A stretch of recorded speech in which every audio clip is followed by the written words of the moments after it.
So I continue on with my photos, move the shower curtains, photograph the shower. There's a closet in the bathroom. I open the closet. I was like, oh, there's her rug. Not thinking of anything of it. I move said rug. There's the lady hiding there with the knife. That's a first, and now I'm trapped. I have no way out. This is 56, a Pinellas County Sheriff's Office podcast. I'm Ricky Butler, joined by my curious and well-informed colleagues, Laura Sullivan and Ashley Cooley, and we are excited to bring you another episode. But first, we have officially become a podcast that gets things done. What have we gotten done, Ricky? Well, if you remember, last episode, we were talking to Deputy Constant with the Marine Unit, and we were kind of having a pretty lighthearted conversation about some of the perils of being a woman and Marine, being out on the water and needing to use the restroom. We were talking about the incredible device that is the Shiwi. Oh, the Shiwi. And guess who is now getting an agency-issued Shiwi? I can't guess. Tell me. Deputy Constant. Oh, my gosh. All right, so today we have a great show planned because we are finally going to talk about something that people have been requesting. Something I think that even when we do Citizens Academy, it's always a highlight of everyone's on the schedule because everyone is obsessed with forensics. So there is, of course, only a handful of people that can truly come in. I'm kidding. There are plenty of great people out of forensics, but somebody that we have harassed for a very long time is Assistant Supervisor Rhonda Klein with our Forensic Science Division, who is our next guest on 56. But before we do that, Ashley has a question. She asks a question of all of us, so Rhonda is not singled out. We're all going to answer the question, and Laura and I have not heard the question. So, Ashley, this is your time. Rhonda has. Neither does Rhonda. Yes, I try really hard to get this information ahead of time, and nobody will ever tell me. Someone tried to get it out of me at lunch annoying. today. I said, didn't happen. Can't discuss. I can't discuss. Can't get it. All right, Ashley. All right. So this one starts off with a couple of parameters. Okay. First off, it's a big word. You're choosing boundaries, parameters. Good. Okay. All right. So you have to choose one. You can't say no to both. You have to choose one. And the second rule, I suppose, is that you will live through whichever situation. You will live. Okay. You are safe. You will not die. Okay. Well, living and being with all my limbs. Okay. Will be maimed? You will be fine. You're not going to the hospital after this. Okay, I mean, you could have mental trauma, but Perfect. physically, We most of us already do. physically, Yeah. you will be fine. Okay. So you have to choose. Okay. You want to explore the depths of the ocean or explore the vastness of space. Depths of the ocean, 100%. If Sorry, you choose I jumped one, in. you cannot ever do the other. So you're not going to get to do both, and you can't say no to both, like I would want to do. And I'm not going to die. You're not going to die. You're not going to die. So I want to go where the really cool squid are. I'm definitely going to go into the depths of the ocean. of the ocean, not the depths, the height. I said the vastness. The vastness of space. Of space. Yeah, definitely an ocean girl. Okay. I'm going to space. If I'm not going to die, because you're not going to die. I mean, the ocean is cool and stuff, but I like rockets and stuff. I'm going. Yeah, I'm not shocked by that. Yeah. At all. I think I'm going to space too if I'm not going to die. Okay. I'd like to see what's up there. Okay. Maybe meet an alien. There you go. There you go. Like I said, I would rather say no to both because they're both extremely terrifying to me. But there is no way that I'm going to go up in a spaceship. I'm just now over my fear of flying. And I can't imagine the G's to make it to space. Even if I live, I'm going to be in an institution for the rest of my life. You're not concerned at all about going in a submersible? No, because I'm totally safe. And that's going to be a slow descent, okay?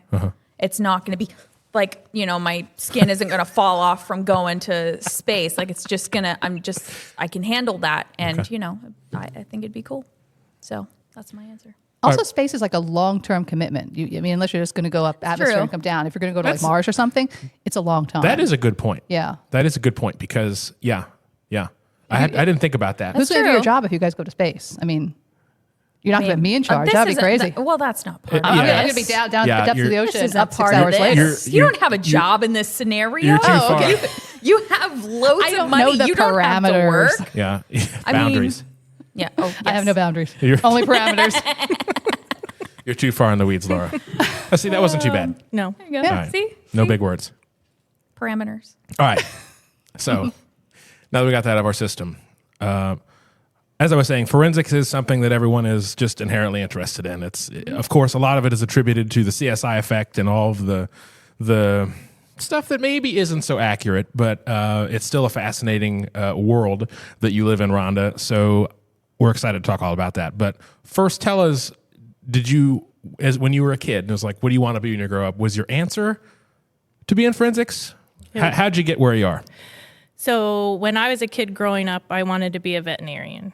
Every kid wants to be a veterinarian. So I started out school for that, and then I kept switching and switching. And one day when I was in college, my mom goes, you know what? You're always curious about everything. You always want to figure out all your Christmas gifts and everything. Maybe you should try something like forensics. So I researched it, saw that the Allstate Center had a program. So I went to the Allstate Center and got my degree in crime scene. So you're local then, like you were born and raised in this area? I was born and raised in Florida. Nice. Largo. Look at that. okay. Pinellas County Nice. natives. Yes. Yep, same here. Unite. So you mentioned figuring out your Christmas gifts. Like, what do you mean? What did your mom mean by that? So every year I would feel the boxes, shake the boxes. She would try to hide what was in it, and I always figured it out. So I was never surprised. She used to get angry at You me. figure it out. Good thing she never got you a puppy. I know. Oh, wouldn't Maybe have made a it. puppy coming out. So You'd shake spoilers, like Yeah. that's not a thing for you? No, Me either. So you like to figure it out. You don't. I do. Yeah. I don't like surprises. All right. So crime scene. I'm sure you've had some surprises on crime scenes, but so you go get your degree in forensics, then what? Or in crime scene. I'm sorry. What are the Yeah. different? Because there's a lot of different degrees, right, related to forensics. What are And I know things have changed over the Right. years too. So what are some of the degrees you need for forensics? So now you need a bachelor's degree in the forensics related field. Okay. Any forensic related field. So that's like crime scene. Yeah, what is that? I don't know. You don't have to do it I anymore. don't know. So. I didn't have to do it. I didn't even really need the degree when I At the time, started right. there. You just needed the certificate program down there because the test was based off of the crime scene program at the college. Because when I went through that program down there, it was St. Pete Junior College. Right. And everybody that worked in forensics was actually the instructors at the college. Oh, okay. So, but you got the degree, not the certificate, though. I did because I already had my core classes. Okay. So then what happens? So I tried to get a job in forensics. I interviewed and they wanted experience. So I don't have experience. And then I got a job in property and evidence, started working in property and evidence. I was 22 at the time, living on my own, and I was on midnight shift. And back then, property barely made any money. So I tried for forensics again, didn't get it. They wanted experience. So I self-put myself through the law enforcement academy. Wow. Because back then, they did not sponsor for the roadside. They only sponsored for corrections. I didn't want to do it I didn't want to be in the jail. Mm-hmm. So I worked midnight shift at property, put myself through the academy. At the same time? Yes. When did you sleep? Well, I took the evening academy. I didn't do the full daytime. So back then they had the full daytime one, and then they had evening classes too. That's right. And then I went to go put in to be a deputy, and another spot came open for forensics, and I got it, so I accepted it. And I mean, up until I would say the last 6-7 years, I mean, forensics used to be extremely competitive. So I mean, you got the job at property and evidence to get your foot in the door, so that it's an easy, kind of a transfer, because forensics was always a really hard place to get. So even back then. Correct. And it was also hard to get in the agency back then, because everybody that walked in the door on midnight shift, they always asked myself and another member that's a captain with us now, who are you guys related to? And we're like, nobody. And they're like, wow, and you got a job here? Because back then it was everybody was related. Everybody's family was working here and stuff like that. So the family business. yes. All right. So you make it in. So was there any part? Can we go back? I want to talk about the law enforcement academy. Yeah. So you were almost a deputy. I was. What appealed to you about that? And what was the academy like? when I went through the academy, it's different now. But when I went through, it was rough. It was a mind game, basically. It was like pure like military style. I didn't like the running part. Oh, gosh. I hate running. I thought I couldn't breathe. I would always get yelled at if you're talking, you're breathing, run. But I survived it. I liked everything about it. But I just chose forensics first because that's what I went to school for. I bet that gives you a really unique perspective on what the deputies do. Haven't gone through all that yourself, yeah. Yep. And I didn't know that about you, actually. And we've worked together for a long time. That's really cool. So there was no part of you at all when you just wrapped up, you just went through all that in the academy, when that forensic spot, like there was no hesitation. Correct. Just because what you'd gone to school for. Correct. Interesting.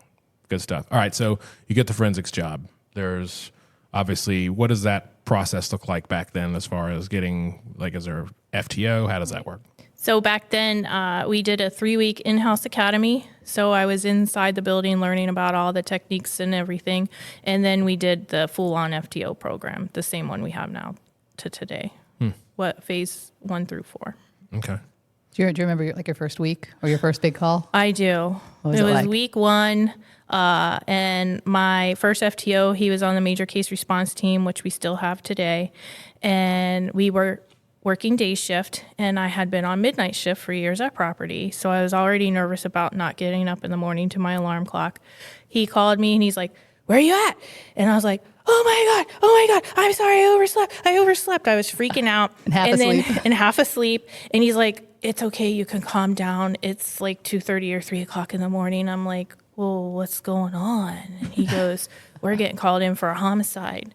And I'm like, "Oh, okay." And then he says some guy shot in a house. So I was like, oh boy, here we go. So I'm getting dressed the whole time. I've never seen a dead body in my life before, let alone someone being shot. I'm so scared going to this crime scene. But we showed up and I'm like, oh, it's really not that bad. So I worked the crime scene, never had an issue. And I remember when we were walking in, he's like, "Okay, the important thing here is if you're going to puke, don't puke in the scene. Run outside and puke." Because, back then we did like all vacuum traces and everything back then. So talk to us a little bit about how forensics is set up today, because I want to get into the nuances of how things have changed and all the technology and technique. But how is forensics set up today as far as staffing, how the shifts work, and all that stuff? Okay. So forensics today, we're assigned to 12-hour shifts. Okay. So we have 9 supervisors in our building, 4 assistants, 5 supervisors, one of that being the photo lab supervisor. And each shift has 5 to 6 people on it per shift. And we bid by seniority to bid your shift. Do you guys do A/B like patrol? We do. We're set up exactly like patrol. Okay. We have a major case response team that consists of 10 members, and they are placed, a certain spot is placed on each shift for the major case response team to bid. And then they bid by seniority for that shift.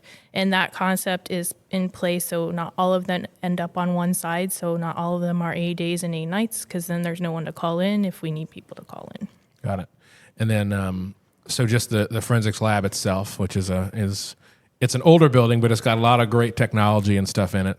What are some of the different labs and capabilities in that building? So we have several labs in our building, and one of them is our chemical processing lab. That's where we bring items back that we collect from scenes that we want to process using chemicals instead of just black powder. Then we have just a designated black powder lab, and that's where all the black powder processing takes place. We have a drying chamber lab where we bring back wet evidence. We hang it into the drying chambers. We have a packaging lab, and that's where we bring back all our evidence and package it. And now that we're accredited, we also build our own evidence. So Property and Evidence does not build any of our evidence anymore. So it's all done in that packaging room. And then we also have a narcotics processing lab that came into play when fentanyl came around. So everything in that lab everything narcotics related is processed in that lab. And then we have a clean lab. And that's where we do all our photographs of clothing and bedding and stuff. No chemicals, no processing of any type is done in that lab. And that also is the lab that houses our MVAC machine. Okay. So, and then obviously with evidence, it's all very sensitive, which I know we're going to get all into and talk about, but where you, like the chain that it moves through some of the different labs and things is important too? Or is that, because I know like the county forensics science center that's across the parking lot here from us at the SAB, where they do a lot of the toxicology stuff. There's like a certain sequence that you're allowed to kind of move through those labs for cross-contamination. Is that a big issue with some of the stuff you all work on, or not really? So for cross-contamination issues, I can't be in the same room as someone else working the same case if I have victims' items and they have suspect items. Got it. Because we can't cross-contaminate. That makes sense. A lot simpler than the real technical stuff across What the parking about lot. you said you guys package your own evidence? What does that mean?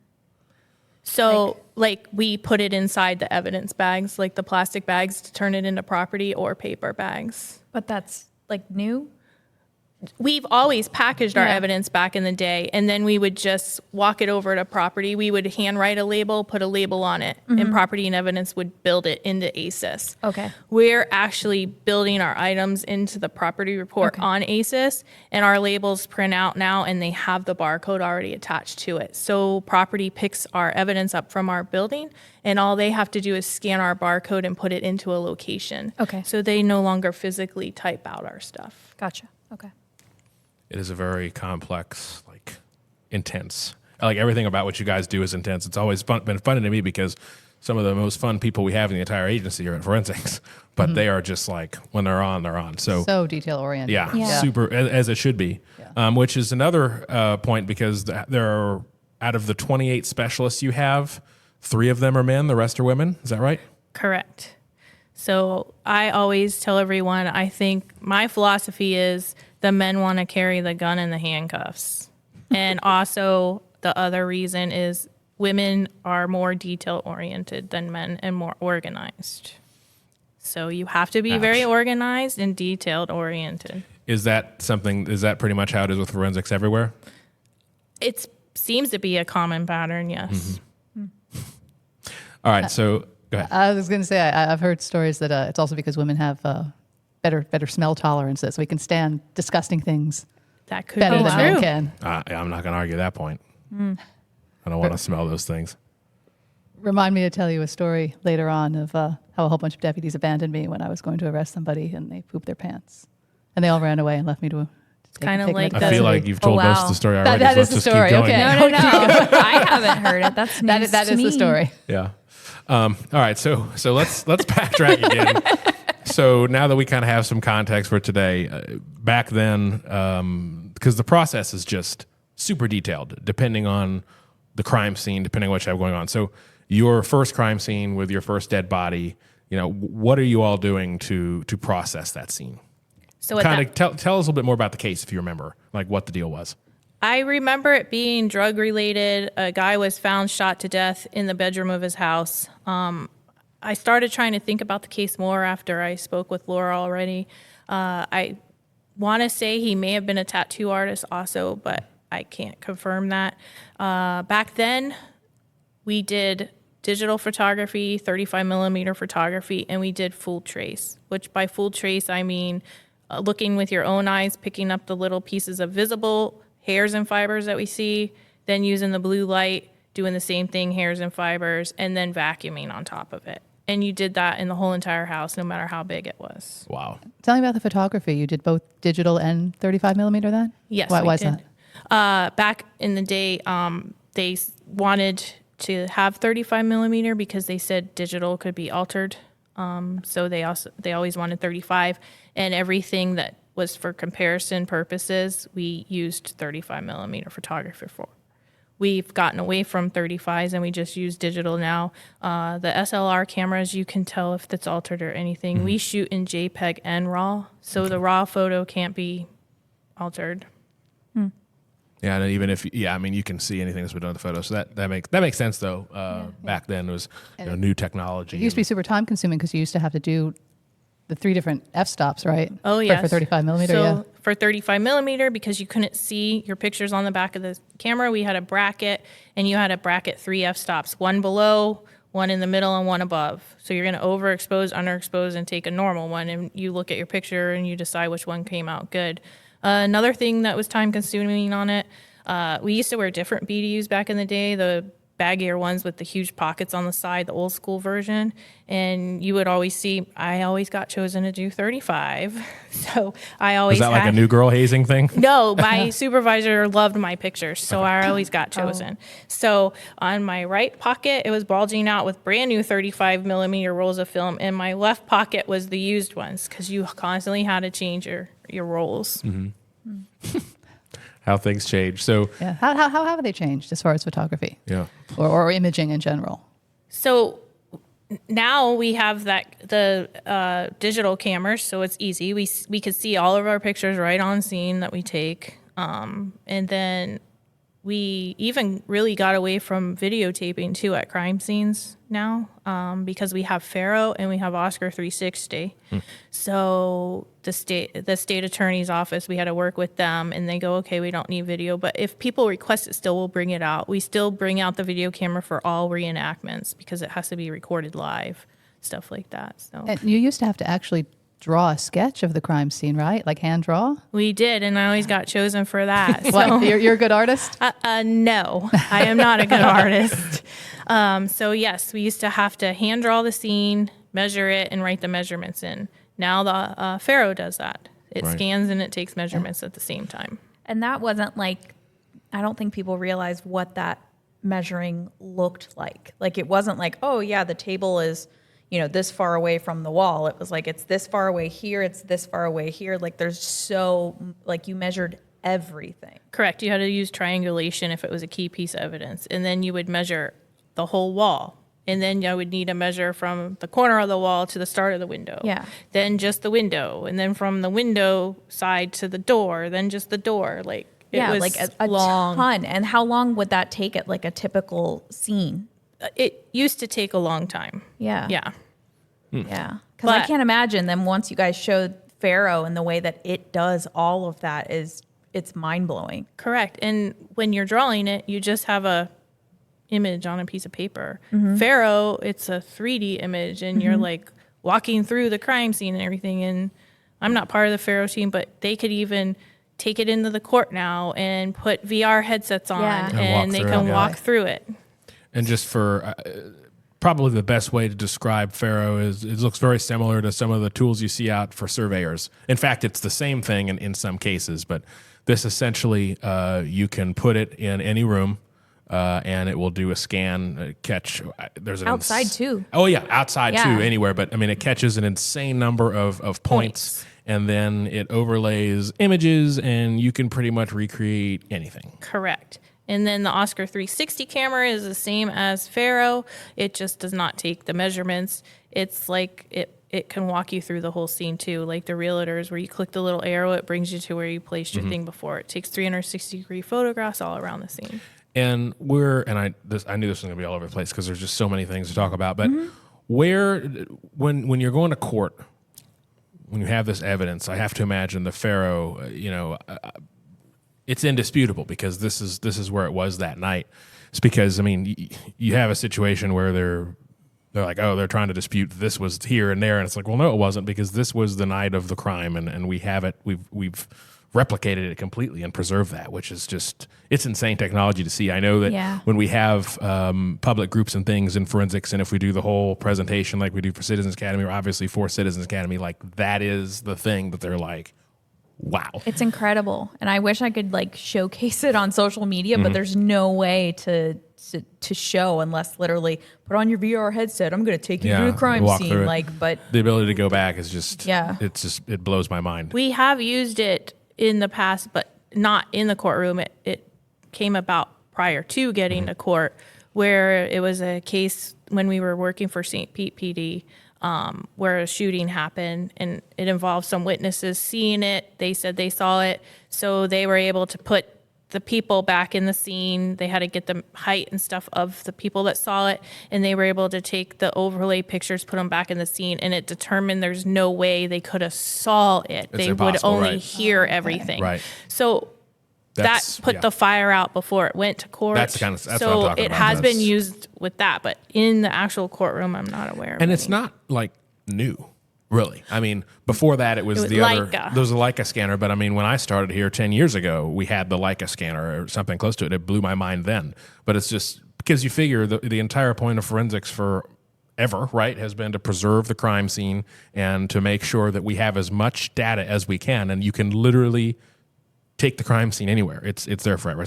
That's my favorite thing. I love that. Same. All right, so let's back up a bit. You were talking about gathering hairs, gathering whatever. So this scene, your first scene, gunshot victim in their house. What are you gathering these fibers and stuff for? What's that process? It's to send to the lab for DNA purposes to try to develop suspects or anything. Just based on hairs, whatever you got. Correct. And then how do you eliminate like potential, like, because obviously you're going to have the victim, other people that are potentially in their house. Because I mean, back then DNA isn't what it is today. So how much of that, like, did you need to be successful? So that we would take elimination standards. So so on that kind of case, the body goes to the MEO and then they collect head hair samples, pubic hair samples, all that stuff. But I've heard you're not a hair girl. You don't. I hate like hair. I hate hair and dreams. Like at crime even head scenes. hair. Head hair. I hate my own hair in the shower. It's disgusting. When we have to go in drains at scenes and all that hair's in it, it gags you. So why do you have to go in drains? Like, so we'll have to like blind swab for blood and stuff if someone cleaned up. We have to pull pee traps too on certain scenes if you believe that's the part like pee under trap. the sink that keeps the gases from coming back up? Smells? You talk about smells. That's a smell. It's nasty. So that's worse than like the blood and the organs and things. Or the pee trap. Pee trap's disgusting. Wow, I never would have thought that. It's very gross because that's the little U shape. So it holds all that water constantly and it doesn't breathe. Okay. Yikes. So tell me about some other disgusting smells in forensics. Decomps. Okay. Decomps are very disgusting smelling. So you don't always get there when the body's fresh. Oh, no. Especially now. Now it's hot outside. Everyone's decomposing fast. You have like a mask or something you guys wear? We do now. So we have a decomp mask that you can wear, and you cannot smell anything in that thing. It rocks. But when you take it off, you smell yourself the rest of the night. It it's sticks on like you. on your... It's on you. Oh, yeah. Ew. You come back to the office, if someone worked a decomp, you would walk in from the outside in our office, and you'd be like, holy Moses. And you know how big our office is. Yeah. You would smell it because you're not used to the smell. So then you just work the rest of your day like that? Yep. You just work the rest of your day. They don't give you a break that. to take a shower and wash the... I mean, we have a decomp out shower of your there, hair. so you can, but... You probably just get called to another call and don't have time. Yeah. So you're obviously using hairs and DNA to try to identify individuals and so forth. What other kind of evidence do you collect on a scene? Like beyond DNA, obviously fingerprint stuff, things they might have grabbed. Like when you go in a house, obviously you're not going to take everything in the house, but like in that case, or in a case you have a homicide like that, like what is how do you decide what is evidence, what you're going to check and what you're not going to? So we get briefed on the situation. So if the story's told to us properly and stuff, you could clearly tell what becomes evidence and what not. So you start looking for stuff like that. At a homicide scene, anything that looks out of place, obviously we're taking and collecting. Anything in the immediate area of the deceased, that's going to be collected and or processed there. And do you have the ability to decide? Like obviously detectives will tell you what they want, but then if you guys are free to pretty much take what you think is appropriate. Correct. So we'll converse with the detective and say, hey, do you mind if we take this? Because we feel that it could become something and we could do several other steps at the office. And for the most part, all detectives agree with that. Okay. As long as it's written within the scope of the warrant. Right. So you have to go within the scope of the warrant. Right. So then you take these items back and you're just trying to get whatever you can out of them. Like, how do you decide how to process this? Like, how to process them, what process to use, whether you're going to do chemicals or black powder, like what dictates that? So it depends on the type of surface. I always try to do chemicals also because you could do black powder first. And then if you don't get results, you can move on to your chemical processing. Because chemical processing can permanently damage evidence. Correct. So chemical, is that when you use the super glue type? So stuff? super glue you can use also with black powder. Oh, okay. So you can process with super glue, you could process with and then process it with black powder afterwards.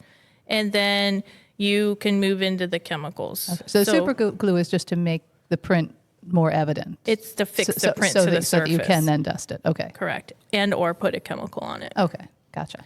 So Yeah, and that's not just like taking nail glue and rubbing it on the surface, like what people normally think of when they think of super glue. no, it goes in big fancy machines that have humidity and heat and the fumes attached to the surface of the item. Okay. So because chemical processing, there's a lot of stuff, a lot of options there. So just talk to us about the different types of chemicals. And let's talk about the super glue, whatever that is. How does that work? Like there's a machine that goes in. What is that called? One is called the SciVac machine, and then our new ones are called the SafeFume. Okay. So the SciVac machine is a long machine, so it can hold long guns in it. And you load your evidence into a tray inside the machine. And we call it the lasagna layer machine because you can lay items on top of each other and it will process everywhere. So underneath the basket is a heat bar and it runs the length of the machine. And you put 2 drops of super glue inside foil cups that's in the bar thing that slides onto the heat bar. And then you start the machine and it uses outside humidity to add the moisture into it. And once the heat bar heats up, it emits the super glue fumes out of the little foil cups, and that attaches to the product. The safe fumes do the same thing, but it has a humidifier inside the machine. So, and what again do you put on the evidence for that to happen? Or it adheres to? It's whatever's on the surface. So it's going to Anything. stick to anything. Okay. Which will give you a print or whatever. Correct. Okay. And how long does that process take? The SciVac takes 40 minutes and the safe fumes take about 20. Okay. Why did I think that was a long time? Is there something that takes longer or no? No. Okay. The SciVac is the one where we can leave our evidence in all day. You probably heard us say that in the tours. That might be and it. that won't overprocess. Okay. You can just leave it in for days and it will be fine. Okay. The other machines you have to shut off. Can overprocess it. Okay. Okay. So what other chemicals? The main chemical we use is a chemical called M-Star. Okay. It's a fluorescent chemical, so it's orange in color. So we spray it on the item and then we look at it underneath a blue light source. And then we photograph our prints. On paper, we use a chemical called ninhydrin or indandium. Ninhydrin sits in your locker for a day, or you can heat press it to accelerate it. And indandium, it has to be heat accelerated to work, and then that becomes an ALS chemical too. And then that's still just revealing whatever is on it. Correct. So that reacts with the amino acids Okay. inside your fingerprints. And you now have a way of using gold to Correct. reveal fingerprints, right? Correct. We have a vacuum metal disposition chamber, and it uses precious metals to process for fingerprints. It uses gold, silver, copper, and it always uses zinc. So we can put items in that machine and process it with that, but that's the last step to do to an item. It's done after that. It's done after that. Because it puts all of the product onto the surface. And So the really cool thing about that is that you can get things off a material that you couldn't usually get fingerprints off of, like fabric, Correct. right? Because there's no real way to get that off any other way. Correct. And like old things too. Old things too. So we've done a lot of cold cases in it. A lot of outside agencies come to us to use it for spent casings to process. because there aren't a lot of those around, right? There are not. Okay. Sheriff takes care of forensics, yeah. He does. Like there's only a handful of them in Florida. I think less than that, Okay. actually.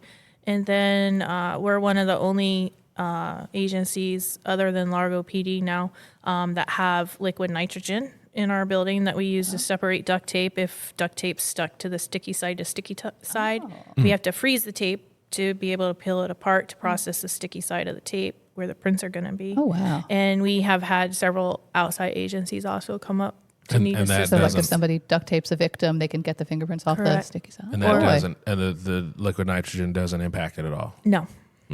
Wow.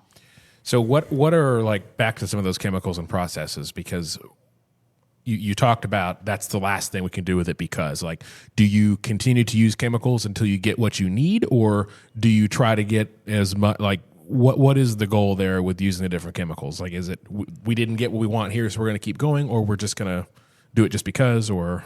So there's a certain sequencing chart that you need to look at when you're processing it. But for the most part, if I'm going to use MSTAR, I'm going to just super glue it and go to the MSTAR. Okay. Ninhydrin is just ninhydrin for the most part, and so forth. And then, like, what are some examples of evidence that may be better to use? Like you mentioned, long guns for the Safe fume. the safe fume, Cyvac. the Cyvac. So, Oh. so that would be something for like a long gun or a handgun, whatever. Are there other, where you can only use this on like X on Y or anything like that? No, it's just the safe fumes won't fit a long gun, so that's why you would use a Cyvac. Got it. Okay. But like, as far as like, how are you going to process? Because you also have, which isn't a chemical thing, but you've got that imaging system, I think, that can spot. So like, why wouldn't you just use that on everything? The full spectrum imaging system that uses UV light to see untreated print Right. on the surface of an item. So we could take like a water bottle and we could put it underneath the light and the camera will see a print on the surface if it's there, and we would take a picture of it that way. But then we would follow that step with the processing also. Okay. So you have to do all that regardless. You have to still process. Okay. So that might be something where if perhaps it was I think you mentioned at one point you talked about how there's been times that y'all have processed something, but you used the imaging because you didn't want the person to know you processed it. That's what was said in the last thing. Okay. I've never done that. Okay. You've never, okay. But it could be like an So important document that has to go back, and you that's don't want it what to I get would- damaged. That's what I have done. Yeah. Okay. I've used that on delicate documents. Back in the day, we used to have iodine fuming, and that was what we always used on like birth certificates and stuff, because you don't want to ruin anyone's birth certificate because the iodine fuming will fade off the item. It won't ever stay on it. We had to take that out of commission because there's too many shellfish allergies. Because with iodine fuming, you're actually hooking it into a little plastic tube and you're putting a straw on the end and you're like blowing with your own breath through to blow the smoke out the other end. Oh. Shellfish allergies. Yeah, what does that have to do with that? Because, Just fly over my head. If you're allergic to shellfish, you're allergic to the iodine in the shell. Okay, gotcha. Yeah. But so what I was getting at though is that you still use those processes on everything for the most part. Not iodine fuming. Right. But everything else, Okay. yes. I just didn't know if it was like, But like, if we didn't have to. Isn't one of the chemicals amido black? Yes. And that's specifically for when you suspect there's blood? Yes. Yeah, so that wouldn't be used on like everything. No. That would just. That's only if you suspect blood. Okay. The rest of that stuff is mostly like fingerprints. Yeah. Yeah. Okay. So basically all the regular fingerprint stuff is everyone just uses MSTAR basically. Yeah. And then there's also DNA. There's that DNA you also. collect. So And we you used to have to have like a lot of like blood or whatever to get DNA, right? back in the day, we used Yeah. to have need a large sample of blood to submit to the lab for the DNA. Nowadays, we can just swab an area where you could, the blind swab, if it comes back positive where they think someone touched right here with the bloody hand and you can't see the blood, so I blind swab it, test it with my phenolphthalein and it comes back positive, that is going to the lab and they can potentially get a DNA match. So it's come a long way. Because like for touch DNA, you could literally just rub your fingers along the table, leave DNA that you could conceivably find. Yeah, you Right. don't even need to be rubbing your fingers. Ricky's leaving DNA with his arm right there. So I just come along with my swab it, turn it into the lab, and if he's in the system, it's going to come back with a match. So it's improved. We do touch DNA on all calls, and we also swab mouth DNA too, like on drinking items. Okay. Yeah, I How was do going people to get away with anything? That's what I don't understand. Eventually If they'll you're- get if I just- caught. Yeah. Yeah. Eventually. Just because they're not in the system Correct. would be the only way that, and And then, if they're not in the system, eventually they possibly will get in the system, so it will get caught then. Continually. So just like a fingerprint. Our fingerprints, if we don't make them the first time, I just got a reverse hit from 3 years ago sent into my email. So they got arrested finally, and it came in as a reverse hit because it hit on Wow. that case. Yeah, I think it was that same group we had the other day. We were talking about how because the sheriff is so good at forensics and we have a lot of great new technology, there's always something new. There's always some new equipment, process, something, and we have it. We always kind of go back where we can, and deliberately run evidence through it to see if there's something new we can get. Now, back to the DNA piece. When we had Detective Chalmers in here, we were talking about the genetic genealogy piece. Mm-hmm. Is that like, do you know, and you may not know, the databases that the DNA runs through, is it the same where, like, because when you're doing Ancestry or 23andMe or 27andUs or whatever it is that the same? Is that all the same database? I don't know that answer. I don't know if it. I know for the genetic genealogy, it goes from the 23andMe into a different clearinghouse, and people have to opt in. Yeah, I just didn't know if it was like the same pot. I think law enforcement in general accesses that. Yeah, I think it has to be through the other third company party, whatever. Yeah. Okay, I was curious. Yeah. Because it is like, how do you get away with anything? Yeah. And people who've gotten away with things 20 years ago or think that they're scot-free. Think they did, yeah, and they're not. They're not. They come knocking at their door eventually. It's good stuff. It is. So the photo lab is another thing that's pretty cool, because it always kind of struck me different, because everything you do involves photography. Correct. You know, you're taking photos in the chemical lab, you're taking photos in the black powder lab, you're doing all that. But what does the photo lab do? So the photo lab is there to upload our pictures into the picture system we use called Midio. And then they also, when we photograph our fingerprints in the back lab, they also put them on a system and they turn them into a grayscale for us. And then they submit them to our fingerprint section. Okay. So then they just basically process the photos so they're the best they can be. Correct. And then they also handle giving all the copies of photos out to state attorneys and case agents.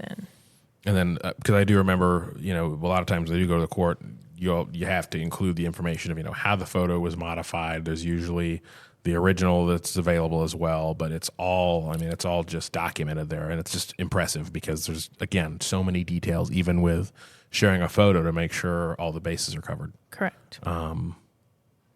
What else with the nuts and bolts of forensics? Black powder is pretty straightforward, but we do have that magnetic powder now. Is that what we primarily use? It just depends on who you are. So we have a lot of people that primarily use that. Mm-hmm. I do not use it on cars. I'll be there forever because I don't want to accidentally hit the car with the magnetic wand. So I still old school black powder, and then I'm covered from head to toe in it from slinging my brush.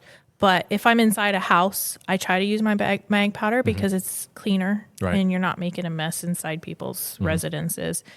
Inside a car, too, I try to use the mag powder to not make as much of a mess. And when you use the powder, so say the exterior of a car, or you develop a print there, how do you you obviously take a photograph of it. What else do you do to it? We don't photo prints. Okay, not at all. No, okay. The only time we would photograph a print if it's on a textured surface, and we don't think it's going to lift, then we'll take a photo first before we lift it. Okay. So we have fingerprint tape that we use, and we put it on top of the fingerprint on the car, and then we lift it and we put it on a white fingerprint card. Okay. So, all right, okay. So is that how you, you still take photographs of prints that you develop like in the lab though? Correct. All chemical prints have to get photoed because you can't lift. Black powder in the field. Black powder. Got it. Yeah. Okay. Which for like a dark surface, you guys have other colored powders. We have fluorescent powders. Yeah. Yes. I love the hot pink one. If my car's too. ever broken into, I want the hot pink. Request the but hot like pink powder. on a car though, we still use black powder and then we side light stuff. Okay. And then we can lift it. So it's a challenge, especially if you're on midnight shift and you have a dark car. It's hard to see. It's a challenge on day shift with that new color gray that you can't even see our powder on it. So you're like, I blind lift now. So where I think prints are going to be, I process it. Like and the then logical I have places, to lift like the it door off. handle and- Yeah, I lift it off, put it on a card. Oh. Is there anything special about fingerprint tape? Or is it just tape? It's really sticky tape. Okay. I don't think it's anything special. Just curious. wider. It's stickier than Scotch tape. Okay. It's frosted. Okay. Probably 10 times more expensive than regular tape. Probably. Of the same I just didn't know it was one of size. those things where we just slap this label on it so it's more expensive, but it's the same stuff, Just like our super glue, Right. I think it's super glue. It's just watered down a little bit. So it's got forensics on it. So It's expensive. It's Just like expensive. aviation stuff or whatever. correct. All right. let's just talk about maybe some more cool cases or good stories you have. Then if we come up with other, because there's so much. What any other memorable cases over the years that you've worked or? Well, I know you're on the. I've heard you called the queen of the meth labs. I know you're a hazmat person and you. Queen of the meth labs. Yes, Queen of but the in meth the right labs. way. That's you know. the first The I've right heard. way, right? The right way. That's if they're saying about you behind your back. Oh, You have like behind my Yeah. back. like a Burger King hat you wear. I guess. Where's my hat? So yes, I'm on the hazmat response team. There's 2 of us in my division that's on it. It's for Pinellas County, so we're on it with the fire guys, and we go to training every other month for it. So I could go to calls from chemical leaks to chemical fires, which I just got called out for on Saturday up in Oldsmar. Oh yeah, they had that one up. Correct. And then also we go out for the clandestine lab team here with the narcotics team. So anytime they have a clandestine lab, they reach out to her or That's a I. big word. and That I is a big respond. word. Yeah. That is a big word. What does that mean? That means a meth lab, Okay. narcotics lab. I'm thinking So- like the horse. Clydesdale. Yep. That's what my brain Close. heard. Yeah. Nailed it.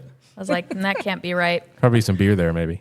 Yeah. All right. So meth labs. Yes. Is it exactly like Breaking Bad? Exactly, all of it. I've never seen one like Breaking Bad yet, but I don't know. So it's not like all the pretty, It's- beautiful no. lab equipment, all shiny. I have and- not had one yet. My meth labs have consisted of basically 1 pots. Basically, it's a 2-liter bottle of soda that has some lithium in it and stuff, and that's how they're making their lab. I did have one that was a little bit more set up, and I had to go in. This was when I first got on the team. I had to go in and take overall photographs of the house, and I come back outside, and the guys go, "Did you get a picture of the generator?" So I was like, "Generator? Where was the generator?" So I was like, "Oh, I'll be back." So I go back inside the house, looking everywhere for a generator. Should be pretty big, pretty Should obvious. be pretty big. Yeah. Mm-hmm. I know what a generator looks like. Go back outside. I'm like, "There's no generator in there." So they walk in, and it was a Gatorade bottle with a piece of tubing coming out of it. That's called a generator in meth lab because it generates this to build the product or something. I love getting new drug slang. How does one make meth? I want to make it, but we're not allowed. We're not allowed to do why? it. Well, I wonder why. So you have all the products in your house, I guarantee you. Okay. So You this, have all the So there's products. one pot. It's like it's like an Instapot for meth. It's in a 2-liter bottle, and that's bad because if the lithium's in it, it can go boom. Now, where do you get drop it. lithium from? Batteries. Okay. Oh, lithium ion, right? Okay. So they're taking apart the batteries. Okay, get them. They're resourceful at least. Does it have to be like a fully charged battery, or can it be a dead battery? No, just the lithium. Well, that's efficient. That would be a green thing, right? Reuse Re- your batteries to Recycling, make yeah, meth. yeah. Wow. What other? You said just common household things. Yes. So I could go home and get things out of my cupboard and make meth now if You I could made if really you bad Googled choices. it and found out the products you needed. What other stuff do you need? Without giving like recipes and proportions. Leave out one You thing. can Google So- it. People aren't going to be like, we're not going to arrest somebody a year from now with no teeth. Like, I listened to it on the podcast and I made meth. We're going to ruin so many lives if you tell us. arrested me. Yeah. It's So like, you need It's entrapment. Sudafed? Sudafed, but the one Okay. that you gotta buy from Over the the counter. pharmacist now, Okay. where you have to give your ID. Cold packs. You can use the cold pack. Like the inside instant, of the cold pack. Things You know, like the like bagged ones that. like you can to put on your arm if it hurts or Yeah, whatever? yeah. Okay. It's a promo item. Yeah, we got those. yeah. We might have enough Yeah, here halfway at to the a- SAB to make meth. Drano, Drano. Okay. I know they use that in this building. Gatorade bottle, Gatorade bottle. All stuff I'm super excited about putting into my body. a plastic Drano. tube. I know, one. right?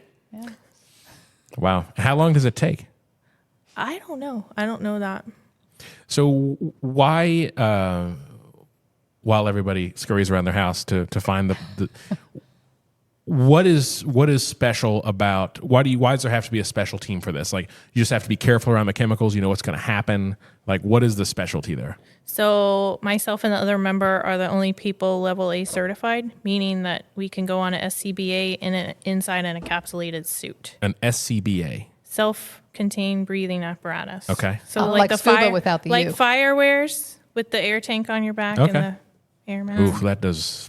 Inside a plastic suit with a big face shield over you. Is it like those T-Rex costumes? Oh yeah. So you're inside the mask already, breathing the tank air. Then you're inside a plastic suit, which is hot, and then with you can't see because everything fogs up and you're trying to walk and do it. It's fun. Sounds dangerous. It's fun.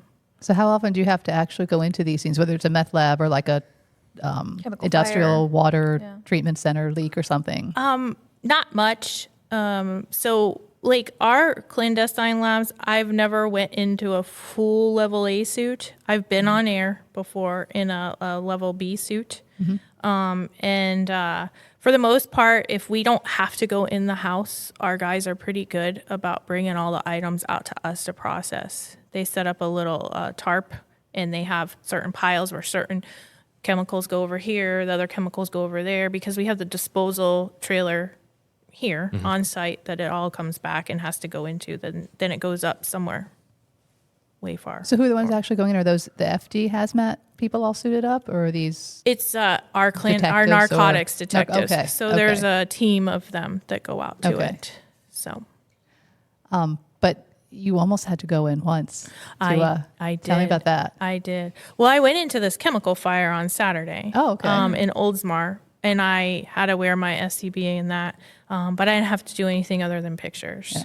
So thank God it was just a little like fan on fire, and they were able to get the fire out before the chemicals went up, or it would have been a mess. So even if there's no like potential crime involved, you guys are going out there. So I got the hazmat page. Okay. So we get the pages that the firefighters get if they do a hazmat all upgrade. So when we get that page, we respond to whatever it is. Regardless. Okay. And then while I was there, they determined that it's not going to be a hazmat call anymore because the product that was leaking was actually the vat that was just a cleaning product before they put the items into the chemical. Got it. But there was one that there was a chlorine leak. There in, was a chlorine Dunedin? leak in Dunedin at the water treatment plant during the RNC. So, So 2012. yes. So everyone was activated to the RNC. So it was limited people left that could do something.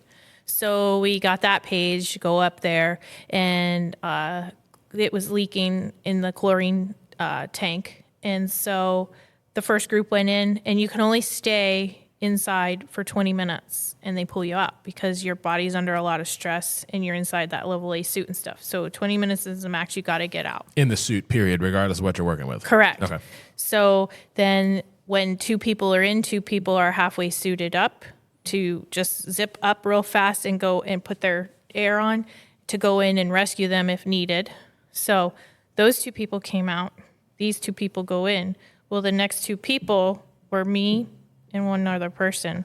And So I'm you know it's sitting getting there. bad if you're And next on the list. if I'm next on the list to go in like that, because I normally do the decon side at hazmat teams where I'm scrubbing people that come out, doing stuff like that, or just helping dress out and stuff. But to like go in and fix a chemical leak, which these guys do every day, just they don't get hazmat all upgraded because it's normally small, like at Pinch a Penny or something like that. So I'm sitting there, oh, this is the real thing. My heart was racing, and before you go in a suit, they also have to do medical on you. So if your blood pressure's too high or anything, you're not going in. So I was like, I'll be fine. I'm scared. My blood pressure's got to be through the roof. I'm not going in. They check it. It was normal. So I said, oh my God. So they kept saying like 10 minutes left, 5 minutes left. And I was like, now I'm nervous. I was like, oh boy. And you can't see anything because it's leaking. The vapor is everywhere. And then you're going to be in this suit. And I'm thinking, well, I won't even be able to see the wrench, you know? Thank God they fixed it within like a minute or something to go. So I never had to go in. What a relief. Yeah. So is that something? What makes you say I want to be on the hazmat team? So back in the day, one of the supervisors that no longer works here anymore, she told us about the team and everything. And I said, oh, that seems kind of fun. I'll try out for it. So I tried out for it and I got it. So I've been on it since maybe 2005. Oh, wow. So All right, let's talk about some other fun cases, the forensic stuff. What you got? There was one you said was particularly horrible with the 3 victims and the. oh, yeah. So horrible case I worked. I can't go into much detail about it because it's still going to go into trial, but I could talk about the stuff that's been publicized. It was for an outside agency. It involved 3 victims that were beat multiple times, put inside plastic, oriental rugs, stuff like that, and also covered in paint and multiple chemicals on top of their body before they were rolled in it. There was 3 dogs also deceased inside a black trash bag in the bathroom, which that was scary for me because at the time of us working the call, it was a 3 or 4 day scene. And that call was in January, so it wasn't that hot out. But being all the chemicals and all the decomp smells, we had to wear a full face mask the whole entire scene. We could not be inside the house without the full face masks on.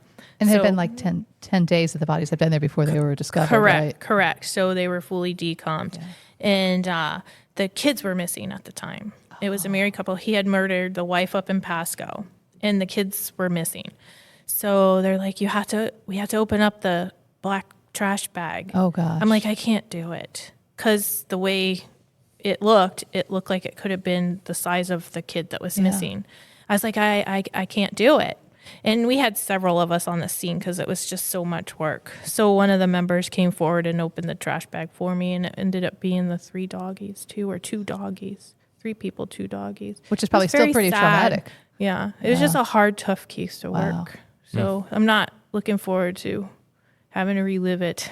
So there were, did you mention there were some chemicals and stuff in there, or like they'd been painted or whatever? They poured paint all over the people and chemical products because the person resided in the house with the children after they did this to them. So I think because the decomp smell, they were trying to mask it with anything they could. That didn't work. And it didn't work, so it finally left the location. Had any of that impact your ability to process evidence on the bodies and things? So we still process it exactly like we normally do, but I'm sure some of it could impact it. Mm-hmm. But we still collect it like we would normally do. We still do the fingernail scrapings and clippings and swabbings. We still do the whole 9 yards. So why does that case stand out for you? Just because of how big it was, all the things you described? Because you see horrible things all the time. So what makes a case really stand out to you? That was one of the worst ones I've seen just because of everything involved. That one actually came back and haunted me for a long time. I would have trouble sleeping and stuff like that. Like, it bothered me. It must be hard, all of the things you see. Yeah, for the most part, that's why, like, when you see us, if the media decides to put out of their 10 hours a video of us and they put 5 minutes and you see us laughing, we're not laughing about anything at the scene. Right. We are joking around with each other because that's how we cope with stuff. Because we have to stand there looking over these people for hours. Yeah. Mm-hmm. It's hard. It's hard, especially when it involves, people you know. And I've had to deal with that. That was rough. Really? So. Dang. Is that something you want to talk about? Or So Magley was the first one. Mm-hmm. So I've worked the law enforcement desk before, conduct for Pinellas Park and stuff like that. Tarpon Springs. For Tarpon Springs, sorry.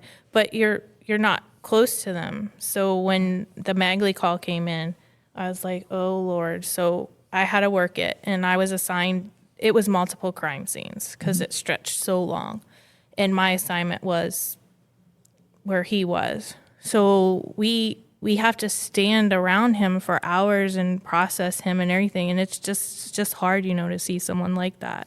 So that mentally messed us up too a little bit because we can't, like, everyone else that was there, they're able to walk up, look, stand there a little bit, and then they can go walk away. Process. We couldn't leave. You have to stay right there. So we were with him until the ME got him out. Yeah. So we couldn't just walk away and then come back to the situation. So how do you deal with the feelings and still do a professional job? Is it just compartmentalization? You just put your feelings in this little box and open them later? Because we're just mindset to get the best evidence, get this job done to get justice for them, Right. And then later, be the case for him. Then later, that's when you sit and break down about it. Yeah. So, yeah, and then Hartwick was the same way. I unfortunately had to work that too, and I was with him too, over him until he got taken away too. So it's just, and then it brought back a lot of memories standing there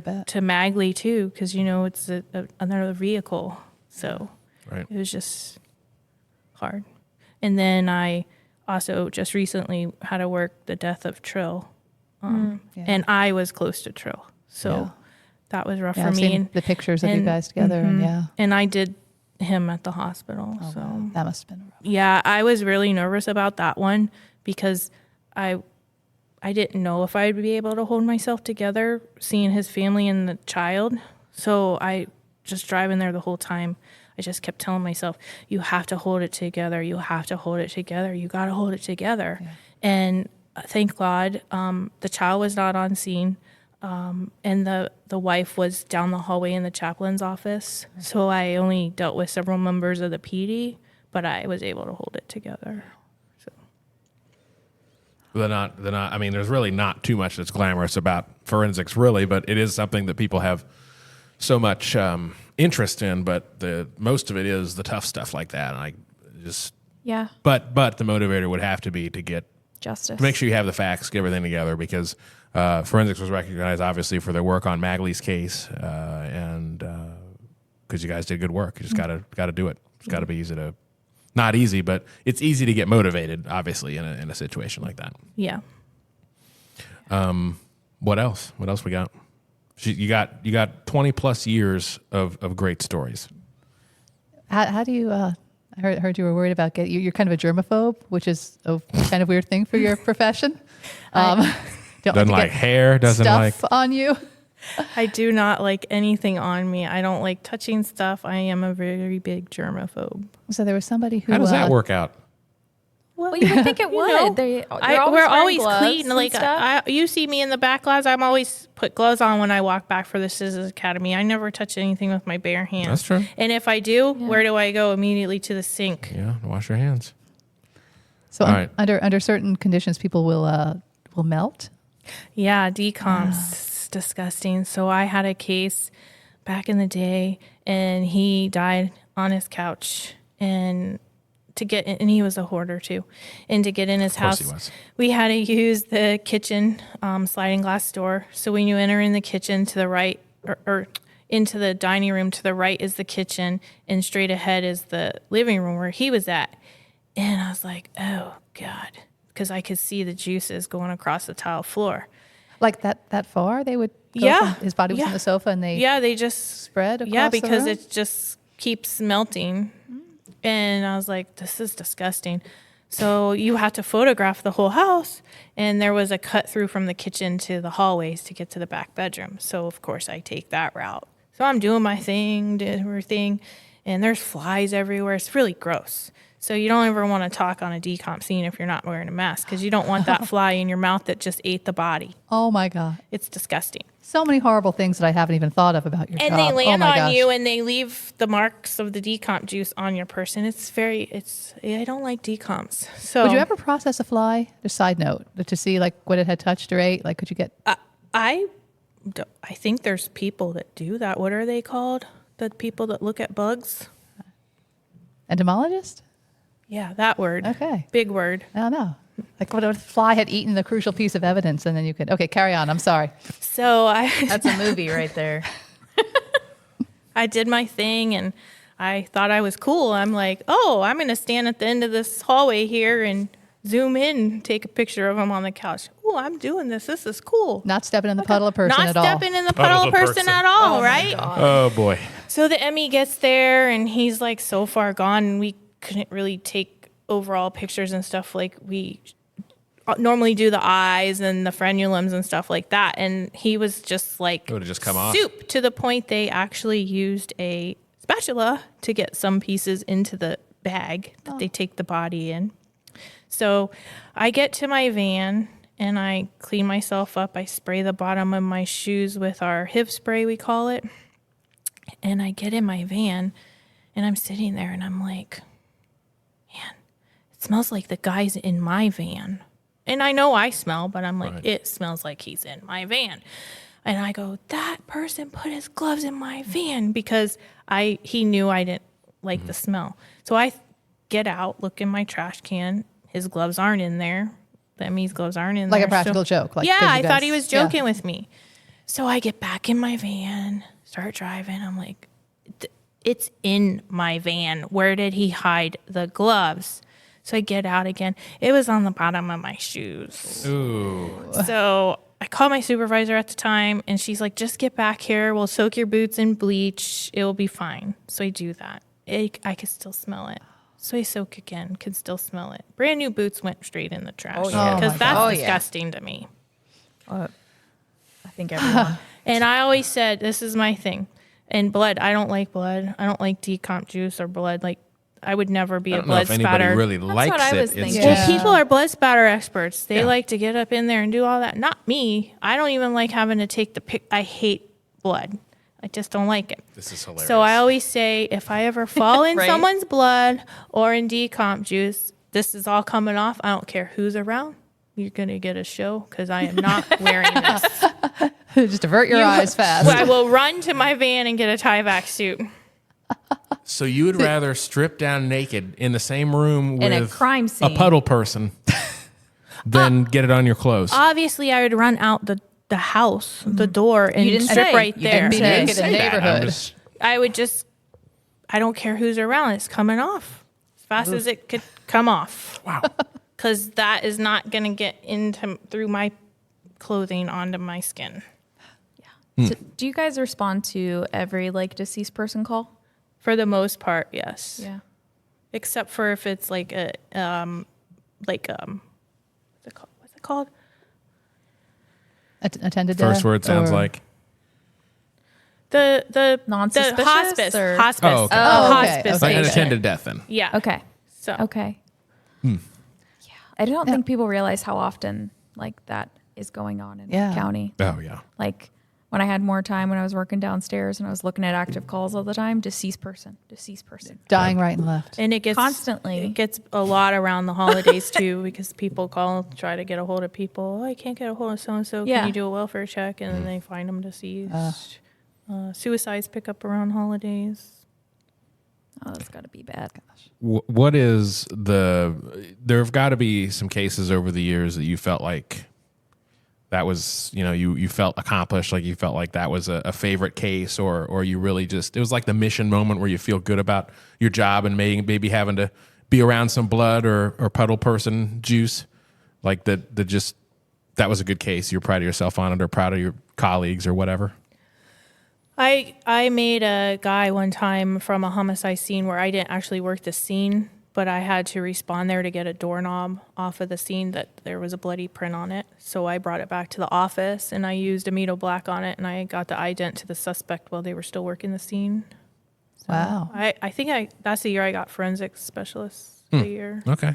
Humble brag.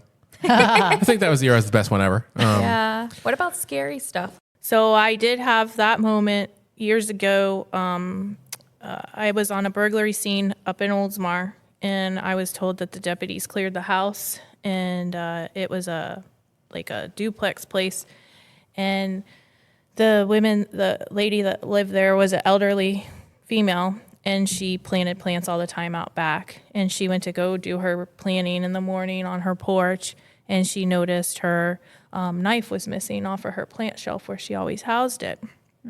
So then she goes into her bedroom and realizes like the jewelry box is open or something. So she's like, what's going on? Well, then she realizes her kitchen window's ajar. So she called law enforcement. They could see scratches on the kitchen window. So now we're working a burglary. So they're like, this is what happened. We believe someone took the knife, used the knife to pry the window open, and went and took her jewelry while the woman slept. So I'm in there photographing the house. Her son comes over because she's elderly, and he always comes over whenever there's an issue.